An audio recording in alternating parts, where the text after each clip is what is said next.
Balik sa Metro Manila, gumuho ang isang pader sa lungsod ng Antipolo sa gitna ng pag-uulan. Dalawang sasakyan ang nabaksakan, mabuti na lang po at walang nasaktan. Narito ang pagtutok ni Jay Sabale. Wala halos makita si AUV ni Ronald Quirova matapos mabagsakan ng pader at lupa sa Proc 4 Zone 6 Barangay Kupang, Antipolo City. Bumagsak ang 3 metrong taas sa pader dahil sa pagguho ng lupa alas 3 sa madaling araw kanina dahil sa walang humpay na pag-ulan sa lugar. Narinig na lang namin yung kalabog, so lumabas na lang kami, nakita na namin na ganyan. Parang may sumabog. Kasi yun pala yung siguro yung mga gulong, sumabog yung mga gulong sa sasakyan. Labis ang lungkot ni Ronald. Pero wala na ring magawa. Malungkot. Siyempre, ano yan eh. Yun nga, pinaghirapan nga yan eh. Wala na. Junk shop na lang siguro. Bukod sa sasakyan ni Ronald, nabagsakan rin ang isa pang AUV at gate ng bahay sa tapat ng gumuhong pader.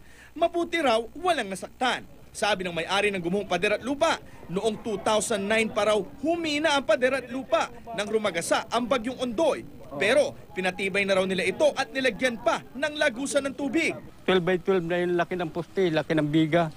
At saka size na hollow block ang ginamit ko dyan. Talagang matibay na talaga. May yan, poste na yan, pag ganun pa yan. Mayroon pa sa gitna pag ganun. Nahugot, talaga nahugot. Ito nga, patid yung 12 mm na bakal sa lakas ng ng lupa. Ayon sa City Disaster Reduction Management, kabilang ang Barangay Kupang sa binabantayan nilang landslide-prone area, lalo pag tuloy-tuloy ang ulan. Ganon din daw ang Barangay Dalig, Barangay Mambugan, at ang Marcos Highway na mayroon pang road widening. Very nature kasi ng lupa ng Antipolo, geographical location, slanting usually. Now, the moment there is a continuous rain, maano yung tubig, maano itong lupa, so lalambot ang lupa, the moment lumambot ang lupa, that's the time na magkakaroon ng landslide.